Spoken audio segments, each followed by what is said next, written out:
Eu, sinceramente, eu acho que essas eliminatórias da América do Sul, elas deixam a seleção brasileira tão isolada com relação a confrontos com outras escolas, que ela entra na Copa do Mundo, não diria que é um voo cego, mas é um voo meio que nebuloso. Perdão. Você não sabe exatamente do que o time é capaz. Tem uma sucessão de jogos, ainda tem Copas Américas no meio, teve duas, né? Então, festival, jogo com Peru, Bolívia, Venezuela, Paraguai. Aí, de repente, você vai jogar com Sérvia, vai jogar com Suíça. Camarões é a mais fraca das africanas nesse momento, acho que não deve ser problema, especialmente se o Brasil chegar até lá classificado. Mas acho que serão jogos, assim, diferentes, de um impacto diferente. Eu sempre gosto de lembrar a reação do Tite antes da Copa passada, no jogo com a Inglaterra, lá em Londres, quando a Inglaterra estava toda desfalcada, o técnico Southgate montou o time todo na defesa, linha de 5, o Tite ficou uma arara depois do jogo na coletiva. Não, eles só se defenderam. Que bom, né? Quer dizer, eles apresentaram um obstáculo para o Brasil, uma situação nova que aconteceria na Copa do Mundo, então foi um bom treinamento. Para que serve amistoso? Tenta ganhar um amistoso se for uma galinha morta. É melhor você enfrentar um time, uma seleção mais tradicional, tecnicamente melhor, que mesmo desfalcado ofereceu resistência. E naquele dia me chamou a atenção, eu nunca esqueci disso, porque me pareceu impressionante ele não entender que o adversário o beneficiou, não o prejudicou. Porque ao jogar fechado, com a linha de 5 impondo dificuldades ao Brasil, ele se transformou num bom teste, né? Um teste de verdade. E na Copa do Mundo isso acaba acontecendo em alguns momentos. E deve acontecer de novo. Mas os times brasileiros aqui da América do Sul, em geral, eles não têm a capacidade de se organizar defensivamente também. E um detalhe, nas eliminatórias, acontece uma coisa curiosa. Enfrenta a Bolívia no começo. O Brasil sempre pega a Bolívia no final, né? Que aí é carne assada, né? Já está eliminada mesmo, você pega a Bolívia já arrebentada. Agora, quem enfrenta a Bolívia na primeira, segunda rodada lá em La Paz, esse sofre. Porque é começo da jornada, são 18 longas rodadas. Aí você tem a Bolívia motivada, achando, mano, quem sabe, se eu pontuar aqui, eu vou para a Copa, né? Ou pelo menos aquela repescagemzinha esperta ali eu pego. Então você pega os bolivianos babando, o estádio cheio, o couro comendo. Na última rodada, que o Martinelli até jogou muito bem, já está entregue as baratas, já a última, penúltima colocada. O mesmo acontece com a Venezuela. E às vezes ocorre uma situação tipo Equador, Colômbia, times que no início, jogando com o Brasil, eles vão ter mais cuidados defensivos e de repente oferecer resistência, mas que durante a eliminatória, às vezes não podem jogar assim porque eles estão brigando ali pelo quarto, quinto lugar e tem que sair para o jogo, então não conseguem também. Então a eliminatória tem esse outro detalhe. A eliminatória é péssimo. Todos os jogos são horríveis, o negócio não acaba nunca. Nossa, é longo, e não tem desafio técnico, porque os times estão envolvidos numa competição. Então eles não conseguem muitas vezes se comportar da maneira que desafia a Argentina e o Brasil, como esse amistoso que eu lembrei contra a Inglaterra. Esses testes são legais. Você vai jogar contra um time que vai te colocar dificuldade, é que nem estudar para a prova, né? O cara estuda para a prova fazendo o quê? Vai cair uma lição mais difícil, o cara estuda a lição do ano passado e vai bombar. Ele tem que ser desafiado, tem que ser testado. O professor testa o aluno, o adversário testa o time. E eu acho que esses times não são testados de verdade. Mesma coisa a Argentina. Isso 35 jogos invictos jogando quase o tempo todo com o sul-americano. E todos eles concordam, nos bastidores, que é um sistema terrível. Tá certo. Todos acham que dá realmente para fazer. Vamos classificar pela Copa América? Faz a Copa América e estamos conversando. Por exemplo. Mas é que dá uma grana para todos eles. Então, vamos fazer um formato que não é com tantos jogos assim. 2 grupos. Eles vão perder a grana. Eles nem pensam. E outra coisa, quando coloca sobre a mesa, claro que nem o Brasil quer mudar, porque também fatura. A Argentina também. Mas vamos admitir que os dois grandões concordem com essa tese aqui, que parece que é muito racional, de que esse sistema é terrível. Vai tomar sempre de 8-2. Sim. Sempre de 8-2. As outras seleções não vão concordar. Então, mas é isso mesmo, é muito malo. E vai continuar o mesmo formato mesmo com 6 vagas diretas e uma 7ª na repescagem. Isso aí. 18 rodadas. Só 3 seleções ficam descartadas. Uma é Venezuela, outra é Bolívia, e a outra fica ali, Paraguai, Peru e tal, ficam brigando para fugir dessa vaga. Qual o desafio técnico desse negócio, gente? Qual a graça que tem essa sequência de jogos? E tem outra coisa, se fossem 2 grupos, Vanderlei, você teria 8 jogos, né? Você faz 2 grupos de 10, você tem 8 jogos. Eventualmente, quem ficar numa determinada posição vai jogar uma repescagem. O Brasil e a Argentina não iam jogar repescagem. Eles iam se qualificar para a Copa do Mundo. Então, 8 ao invés de 18 significam 10 datas FIFA soltas. Nessas 10 datas, você encontra uma seleção, sei lá, da Áustria, que está fora da Nations League, e consegue marcar um amistoso. Já é um jogo que tem mais pancada, né? Você consegue pegar, de repente, uma seleção lá africana, lá, um Egito, uma Nigéria, e marcar um amistoso. De repente já é um jogo mais pegado também. Jogadores que atuam na Europa, muitos do futebol francês, porrada, jogo físico, jogo mais duro. Os caras são mais testados. Uma Austrália que fosse, um México, os Estados Unidos, sei lá. Ganha dinheiro. E também você vai ganhar o dinheiro. E, eventualmente você vai jogar com o não vai ter essa chance aí. Exato. Ninguém vai querer jogar. Exato. Agora, só se for para o Brasil, para a Argentina, Vampeta, jogo beneficente. Seria muito melhor. Porque você, mesmo com a Liga das Nações, existem brechas no calendário dos caras. O time que foi eliminado é o time que foi para outra divisão. E você, de repente, você mapeando ali, você vai encontrar mais. De repente, você consegue um jogo com a Alemanha. Marca para daqui a 1 ano e meio, mas tem uma data ali que a Alemanha vai poder te enfrentar. Um jogo contra a Inglaterra ou contra a Itália. Né? Não, você fica jogando 30 vezes contra a Bolívia. Aí joga com a Bolívia e volta, mais a Copa América. Se bobear, uma seleção dessas cai no seu grupo, você enfrenta na Copa América, aí classifica e enfrenta de novo na outra fase. Aí quando você vai para o aproveitamento, fala 84% de aproveitamento, 78%. 18 jogos contra o Paraguai. 100% de aproveitamento. Aí não dá. O Tite, eu fiz esse levantamento há algum tempo, teria que atualizar. Mas já faz tempo isso, uns 2 anos. Ele tinha quase 70% dos jogos dele na seleção contra sul-americanos. Já deve ter passado 70% essa altura, fácil. Então você imagina, em torno de 70% dos jogos de um técnico é contra esses times. Do mundo inteiro. Você tem seleções do mundo inteiro, de todos os tipos. E você está jogando o tempo todo com elas. Então, realmente é muito difícil, né? Assim, eu não consigo ter uma avaliação muito concreta, que eu não sei o que vai ser daqui a uma semana a estreia do Brasil, na quinta-feira. O que vai ser esse jogo? O que vai ser esse confronto? Que depende também, claro, de como é que a Sérvia vai se comportar, né? Se o time vai estar bem preparado, se o time não vai estar brigando entre eles, né? As seleções lá da antiga Iugoslávia, de vez em quando tem uns problemas de relacionamento lá, os caras nem sempre se entendem muito bem, isso às vezes mina o trabalho. Agora, se eles estiverem organizados, bem preparados, vai ser um adversário bem difícil para a seleção brasileira e vamos ver como é que o time vai se comportar coletivamente diante de um adversário diferente das Bolívias e Venezuelas da vida. E não é uma coisa blindada, né? Eu falei que concordo com a CBF, concordei com a CBF que não teve nenhum amistoso marcado nesses dias que antecedem a Copa, né? Porque é isso aí, não tem força técnica, valor técnico. Todos esses que estão fazendo, quer fazer, tudo bem, tem dinheiro envolvido, e cada um pensa na sua vida. Mas o Brasil já fez isso enfrentando Andorra.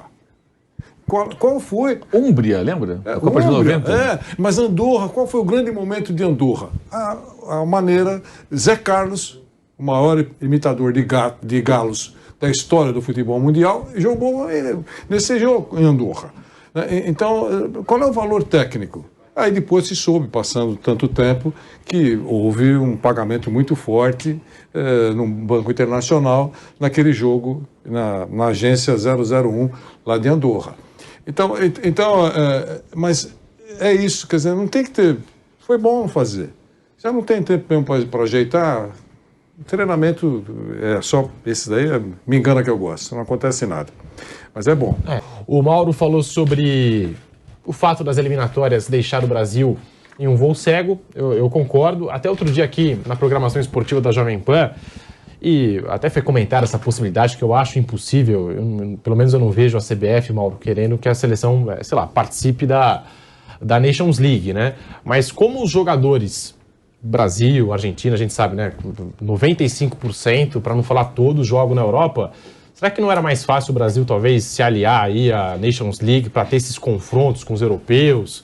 Eu sei que não vai acontecer, mas será que não seria uma alternativa também interessante? Né? Porque ele é vinculado à Conmebol, Confederação Sul-Americana, né? E nos dias em que os europeus estão jogando lá os torneios deles, né? O Brasil tem que jogar aqui a eliminatória da Copa do Mundo. Não tem para onde correr. Isso não tem muita solução, não.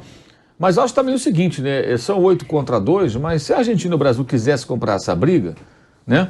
Seria diferente. Tudo bem, é assim que vocês querem? Ok, tá legal. Vai jogar Brasil e Bolívia última rodada. Eu mando o Sub-17. Eu estou classificado mesmo. Tá? Mando o Sub-17. Faço um jogo treino no Brasil com os meus principais jogadores. Sei lá, peço uma licença para a FIFA. Eu vou brigar. Se eu quisesse brigar, eu ia brigar. Então, olha, não quero jogar esses 18 jogos contra vocês, desculpe. Mas eles aceitam, todo mundo compõe, porque não vão brigar com a Conmebol, que nada, tá tudo bem, a gente se entende aqui, não é exatamente o que a gente queria, mas deixa quieto. Alguém acha que o tic-tac lá da Argentina vai brigar com a Conmebol? Vai nada, os caras vão... Bem, essas composições são antigas. O interesse do futebol, o interesse técnico, ele é secundário. O Vanderlei falou da questão financeira, que é muito rentável para as federações. Sim, é rentável, mas existem outras maneiras de se ganhar dinheiro. E aí aquela coisa, não é porque a Bolívia quer jogar várias vezes com o Brasil e a Argentina, mesmo não valendo mais nada, que o Brasil e a Argentina tem que ficar tecnicamente sendo reféns desses jogos intermináveis contra essas equipes. Eu já questiono até essa Nations League, eu acho que é jogo demais também entre as seleções europeias. Eles jogam eliminatória da Copa, eliminatória da Eurocopa, Copa do Mundo, Eurocopa, Liga das Nações. É jogo demais de seleção.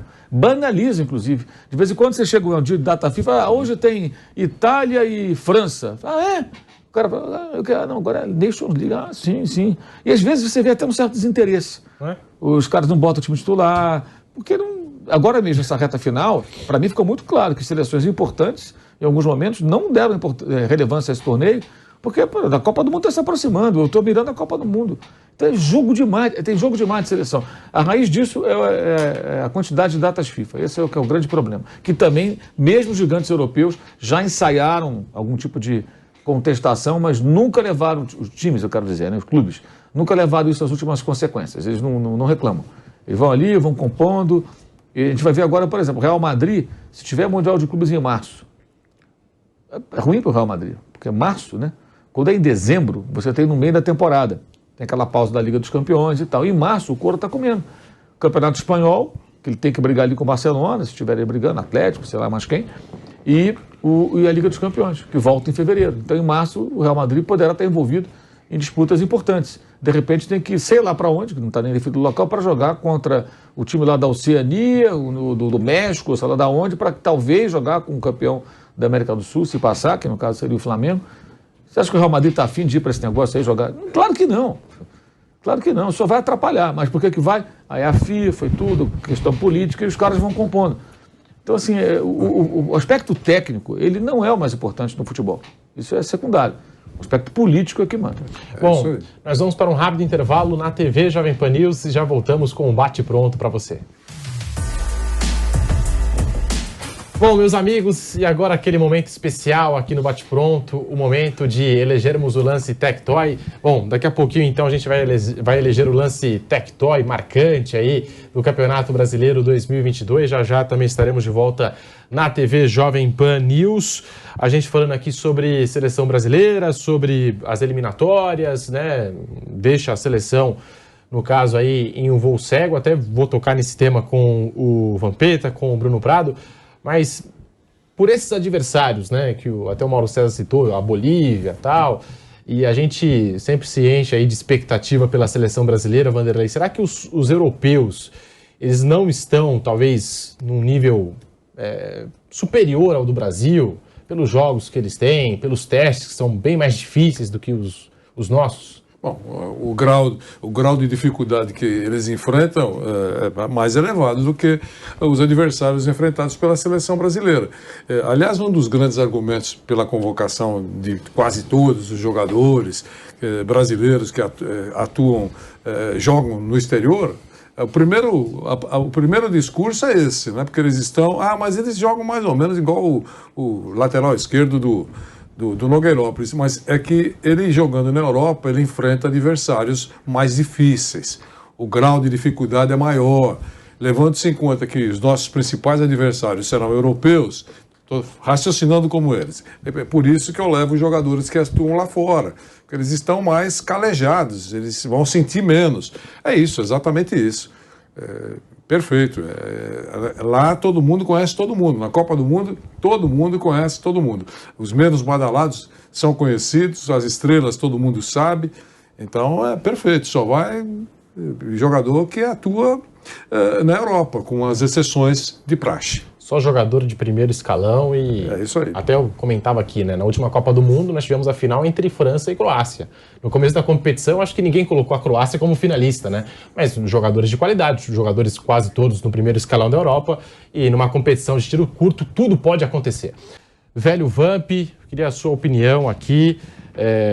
Eu tinha comentado com o Vanderlei, né? A gente fala bastante do Brasil, se enche de expectativa. Você... Eu sei que não, né? Você não tem muita expectativa pela seleção brasileira. Lógico que tem. No quesito negativo da coisa, né? Não é negativo, não. Não custa nada voltar, né? Mas a gente sempre coloca a seleção brasileira no topo. Topo. Mas tem testes que não são... Cardíacos. Não são cardíacos, né? Como Bolívia, por exemplo, que citou aqui o Mauro César e tal, né? E o Brasil enfrenta com certa recorrência esses países, né? Essas seleções de nível técnico mais baixo. E na Europa, só primeiro escalão, né? Eles são mais desafiados, são mais testados. Será que as seleções europeias não chegam, talvez, aí, num nível acima do Brasil? Como é que você vê? Pelo continente, você vê que você pega assim, né? Brasil, Argentina e Uruguai disputando com os gigantes da Europa, né? Futebol no continente americano, aí você tem lá em cima o Canadá, México e Estados Unidos, mas ninguém aponta. Na verdade é que é Brasil e Argentina, e tentando que o Uruguai faça uma fumaça, aí tem o Equador lá, né? Disputando com os gigantes europeus, França, Espanha, Holanda, Inglaterra, a Itália também não está, né? Então o Brasil é o cargo-chefe aí do continente, né? Junto com a Argentina. Bruno Prado, rapidinho, para você faz sentido, não tem nada a ver? Como é que você pensa em relação a isso? Realmente, assim, o Brasil ele faz poucos jogos contra adversários do mesmo nível que ele. Isso é verdade, isso deixa uma análise mais aprofundada com alguns buracos ali para você tentar entender exatamente o nível da seleção. Eu considero que a seleção ela chega bem numa comparação com ela mesma, né? Uma comparação com o que a seleção já mostrou em algum momento e que mostra hoje. Acho que a seleção ela cresceu de produção a partir do segundo semestre de 2021. Após a Copa América de 2021, acho que a seleção cresce de produção, ela ganha novas opções, principalmente esses jogadores de lado de campo, e a seleção evolui. Mas, claro, seria legal se ela tivesse mais testes contra adversários de um nível mais forte. Mas eu considero o Brasil uma seleção que chega forte pela qualidade dos jogadores e pela evolução, comparando o que essa mesma seleção fazia contra esses mesmos adversários. Acho que o time melhorou a partir do segundo semestre de 21.